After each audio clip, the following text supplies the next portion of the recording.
नमस्कार, जन टीवी देख रहे हैं आप। मैं श्वेता शर्मा आपके साथ। आइए नजर डालते हैं अभी की खबरों पर। उत्तराखंड में वनाग्नि नियंत्रण एवं पीएमओ कार्यालय के निर्देश पर राष्ट्रीय आपदा प्रबंधन प्राधिकरण, गृह मंत्रालय, भारत सरकार और उत्तराखंड राज्य आपदा प्रबंधन प्राधिकरण के संयुक्त तत्वाधान में मॉक ड्रिल को लेकर आज टेबल टॉप एक्सरसाइज आयोजित की गई। आपदा कंट्रोल रूम में सीएम धामी भी मौजूद रहे।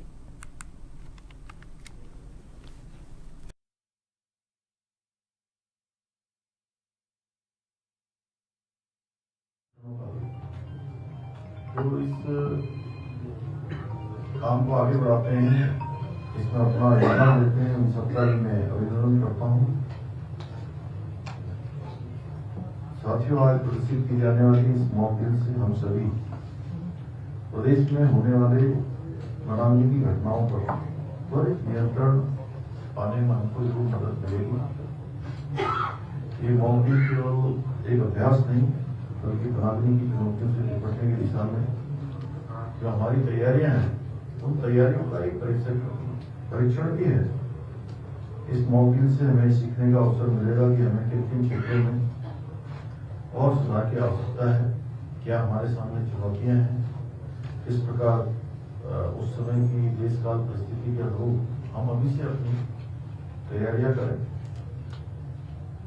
क्योंकि पिछले वर्ष हमने वनाग्नि की जितनी भी घटनाएं हुई, हालांकि वो इतनी ज्यादा नहीं थी, उससे पहले भी कई बार इससे ज्यादा घटनाएं भी हमारे राज्य में हुई हैं, लेकिन पिछले वर्ष बहुत ज्यादा उसको बार बार दिखाया गया। जबकि अगर हम अन्य जगह की भी तुलना करें तो अन्य जगह भी वनाग्नि की घटनाएं हुई। कुछ बरसात लेट होने के कारण से भी मानसून देरी से आया, लेकिन उसके बावजूद भी बार बार हमको पहली स्थिति से गुजरना पड़ा, जो बहुत चिंतापूर्ण था। और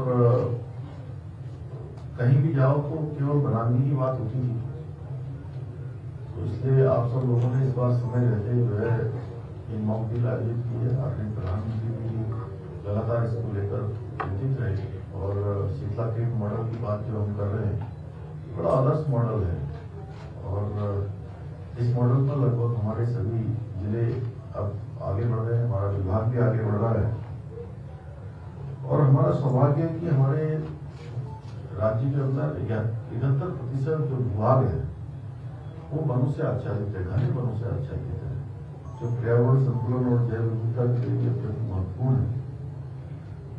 परंतु ये बहुत हमारे लिए मैं कहूँ कि दुर्भाग्यपूर्ण है कि प्रत्येक वर्ष हमारी जो वनाग्नि, हमारी वन संपदा, इसकी चुनौतियों से हमको जूझना पड़ता है। और ये वनाग्नि न केवल हमारी वन संपदा, वन्य जीवों और पर्यावरण को नुकसान पहुंचाती है, बल्कि हमारे गांवों, खेतों और जनजीवन को भी पूरी तरह से प्रभावित करती है। और अभी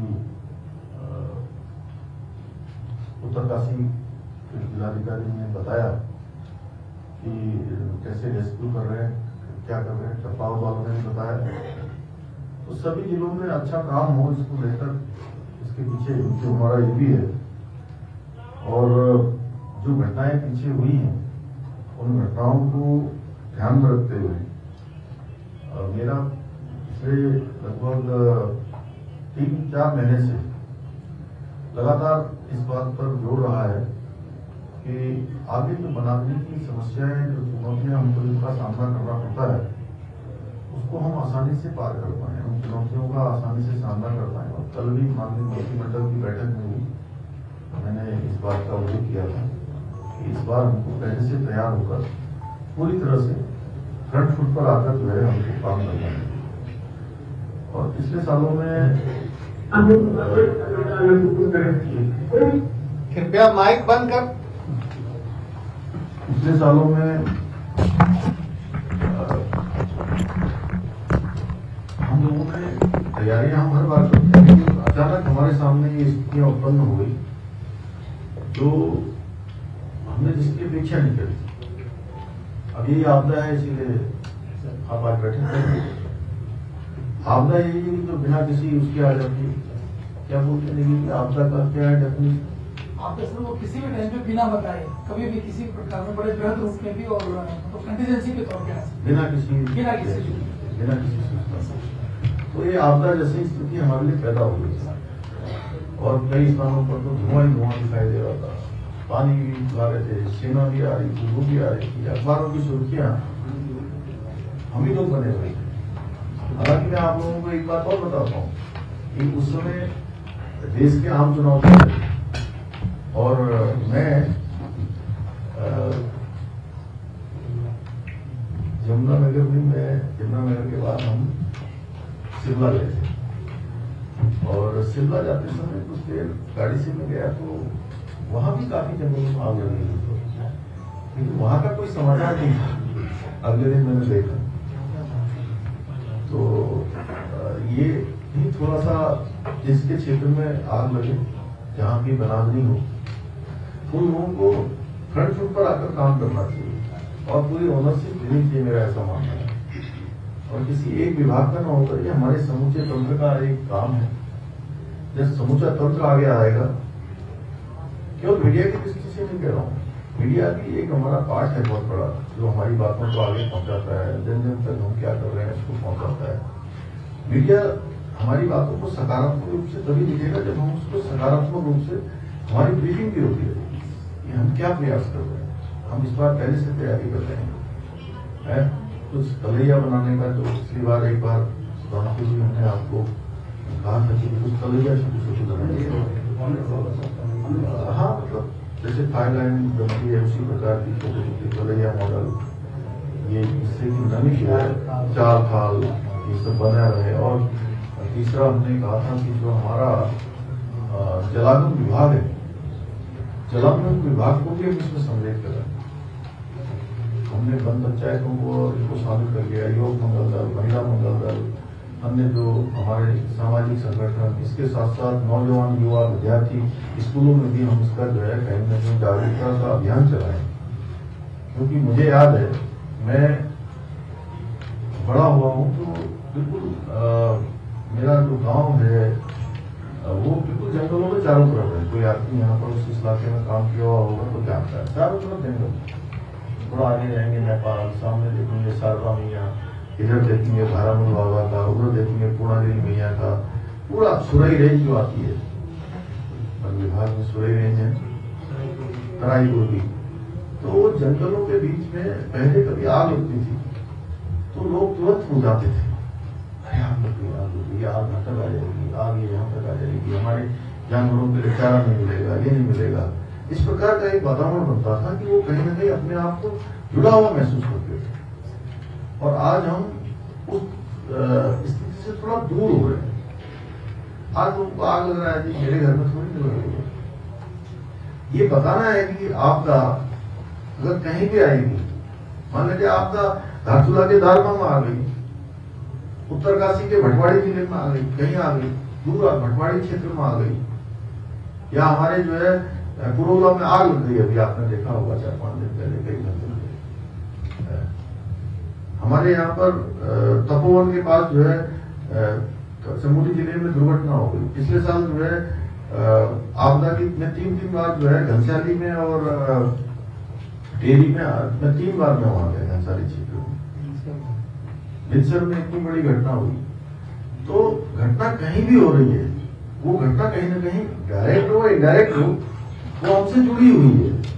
हम आप लोग भी समझ लीजिए, ये हमको समझाना है कि कहीं भी अगर आपदा आएगी, कहीं भी नुकसान होगा, कहीं भी आग लगेगी, बनावनी होगी, कहीं दूसरे प्रकार का डिजास्टर होगा, भूस्खलन होगा, अतिवृष्टि होगी, या अति जो भी हमारा जिसको भी हम आपदा कहते हैं वो होगी, तो उसके प्रभावित हुए बिना हम रह नहीं सकते।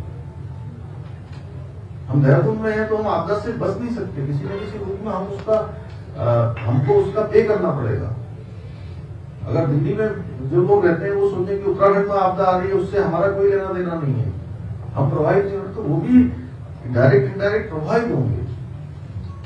तो ये बातें हम लोगों ने जन जन तक फिर से पहुंचानी है। फिर से हमको कुछ सालों पहले, आज से 30-40 साल 50 साल पहले जो एनवायरमेंट था, उस एनवायरमेंट को फिर से बनाना होगा, फिर से एक वातावरण तैयार करना होगा कि ये केवल एक जगह की बनानी नहीं हो रही है, इससे हमारे समूचे जो है इस पर्यावरण का नुकसान हो रहा है, हमारा डायरेक्ट इनडायरेक्ट क्षति हो रही है, हमारा अपना नुकसान हो रहा है। ये बात लोगों के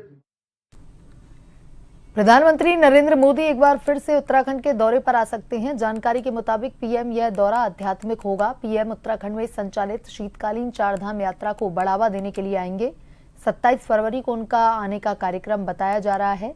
हालांकि पीएम के इस कार्यक्रम की आधिकारिक पुष्टि नहीं हुई है, लेकिन मुख्यमंत्री पुष्कर सिंह धामी ने इसके संकेत दिए हैं कि पीएम उत्तराखंड में शीतकालीन यात्रा को बढ़ावा देने आ सकते हैं। इसके लिए उन्होंने पीएम मोदी को निमंत्रित किया था।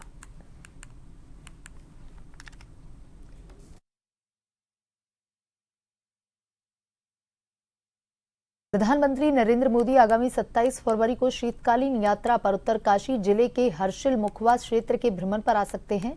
प्रधानमंत्री की प्रस्तावित यात्रा को लेकर के शासन प्रशासन के स्तर पर तैयारियां तेज कर दी गई हैं। इसके तहत मुख्य सचिव राधा रतूड़ी ने सचिवालय में अधिकारियों की बैठक लेकर प्रस्तावित कार्यक्रम की रूपरेखा एवं तैयारियों की समीक्षा की।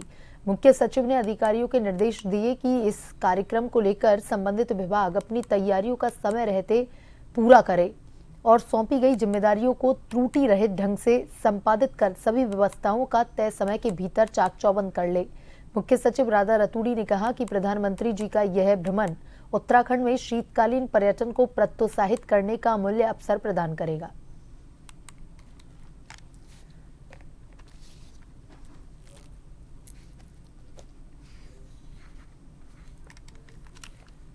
नैनीताल हाईकोर्ट ने उत्तराखंड में प्रभावी समान नागरिक संहिता के प्रावधानों को चुनौती देती जनहित याचिका पर केंद्र व राज्य सरकार को नोटिस जारी कर 6 सप्ताह में जवाब दाखिल करने के निर्देश दिए। सुनवाई के दौरान सरकार की ओर से वर्चुअली पेश भारत सरकार के सॉलिसिटर जनरल तुषार मेहता ने इन याचिकाओं को निरर्थक बताते हुए तर्क दिया कि सरकार ने नैतिक आधार पर यह कानून बनाया।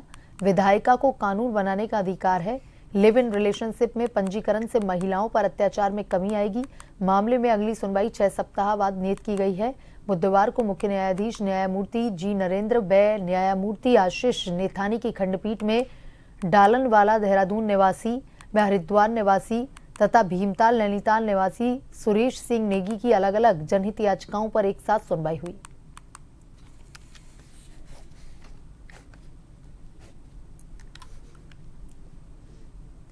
हाईकोर्ट ने बागेश्वर जिले की तहसील कांडा क्षेत्र में खड़िया खनन से मकान में आई दरारों के मामले में बुधवार को सुनवाई की। खान अधिकारी को 2 दिन के भीतर पूरे बागेश्वर जिले की पुरानी और वर्तमान सैटेलाइट तस्वीरें पेश करने के निर्देश दिए।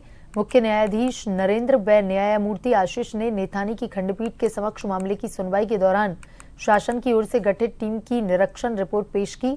इस रिपोर्ट में बताया गया कि बागेश्वर में 61 खदानों का निरीक्षण किया गया, जबकि एक खदान का लाइसेंस निरस्त किया गया। वहीं 20 खदानों में नियमों का उल्लंघन पाए जाने पर 5-5 लाख का जुर्माना लगाया गया। कोर्ट ने खान अधिकारी को पूरे बागेश्वर जिले में खदानों की पूर्व तक और वर्तमान की सैटेलाइट तस्वीरों की पूरी डिटेल प्रस्तुत करने के निर्देश दिए।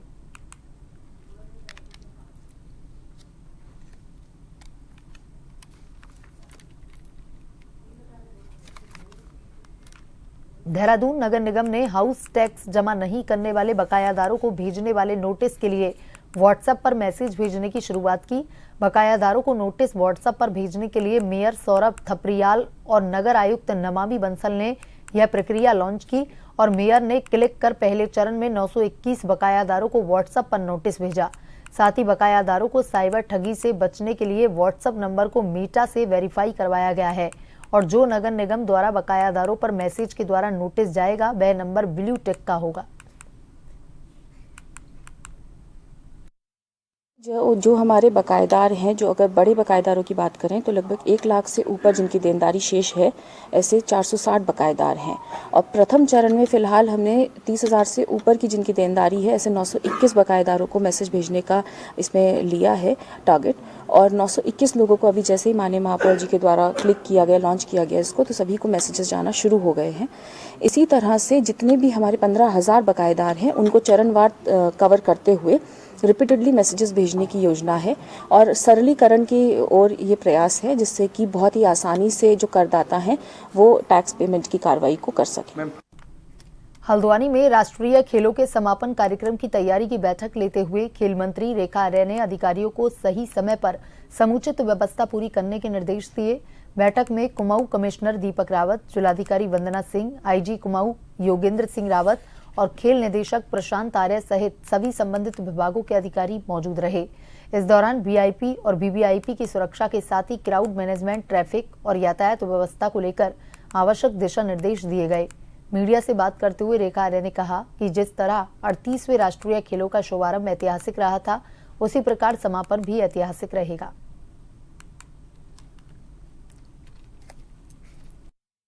गेम का जिस प्रकार से आगाज हुआ था, आप हम सब लोगों ने देखा था कि बहुत ही हिस्टोरिकल रहा है।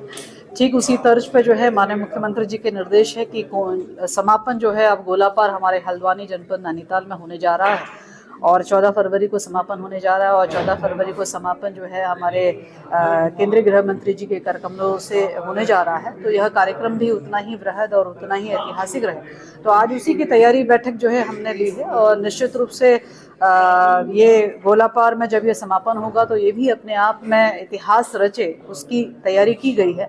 इसमें कोशिश की गई है कि हमारे अब तक का जो हमारा 38 नेशनल गेम का जो सफरनामा है वो हम सबको दिखा पाएं।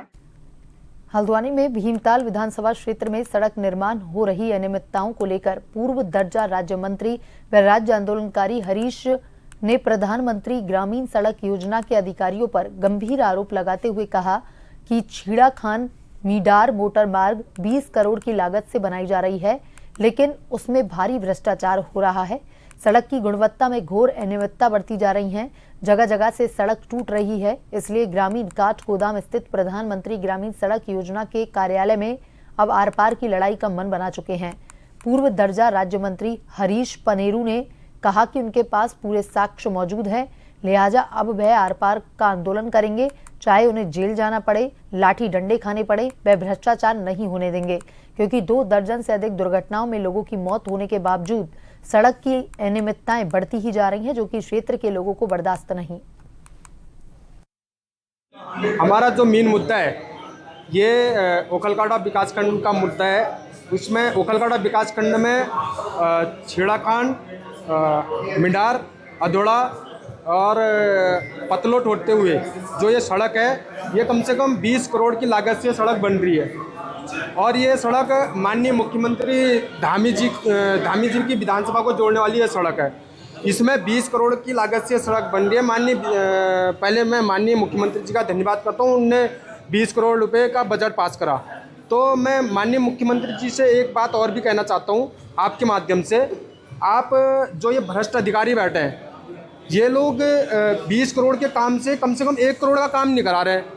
आप लोग देख सकते हैं, जैसे एक परसों दीवार बनी थी, एक कलमट बना था, उस कलमट में हाथ से ही वो पक्की दीवार हाथ से ही निकल ली। काशीपुर में अज्ञात कारणों के चलते पति ने अपनी दूसरी पत्नी पर धारदार हथियार से हमला कर उसे घायल कर दिया। सूचना मिलते ही मौके पर पहुंची पुलिस ने गंभीर रूप से घायल महिला को राजकीय चिकित्सालय पहुंचाया, जहां डॉक्टरों ने उसे मृत घोषित कर दिया। पुलिस ने मृतक महिला के शव को कब्जे में लेकर फिलहाल पोस्टमार्टम के लिए भेज दिया है। साथ ही आरोपी पति के तलाश में पुलिस संदिग्ध स्थानों पर दबिश दे रही है।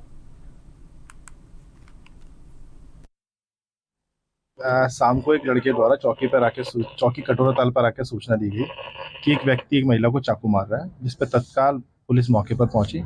मौके पर जो कार्रवाई की जा सकती थी वो कार्रवाई की। तुरंत जो महिला थी उसको एम्बुलेंस के माध्यम से हॉस्पिटल भिजवाया गया, जहां हॉस्पिटल ले जाते समय डॉक्टर ने बताया कि हॉस्पिटल लाते लाते उसकी डेथ हो गई है। आरोपी सर इसमें जी आरोपी का क्या हुआ? देखिए जो बेटा था उसने वो भी एफआईआर दी है, उस पर एफआईआर पंजीकृत की जा रही है और जो आरोपी है उसकी तलाश की जा रही है। सर, प्रथम दृष्टया किस तरह का मामला सामने आ रहा है? देखिए इस बारे में कुछ कह नहीं सकता, जब तक आरोपित पकड़ा नहीं जाता, उससे पूछताछ नहीं आती है, इस संबंध में कुछ भी कहना संभव नहीं।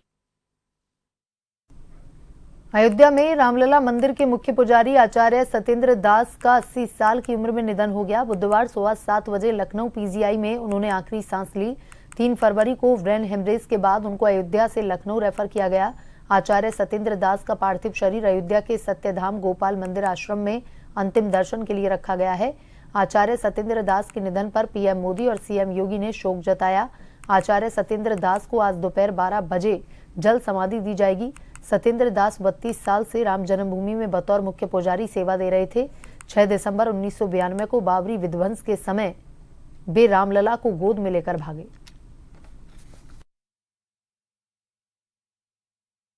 और नजर डालेंगे अभी की हेडलाइंस पर।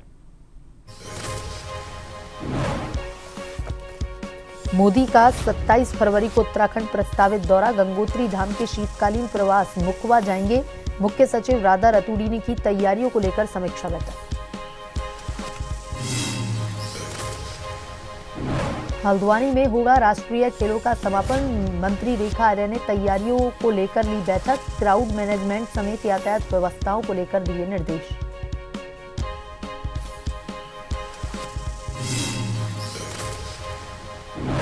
उत्तराखंड में यूसीसी के प्रावधानों को चुनौती, केंद्र व राज्य सरकार को हाईकोर्ट का नोटिस, 6 सप्ताह में जवाब दाखिल करने के दिए निर्देश।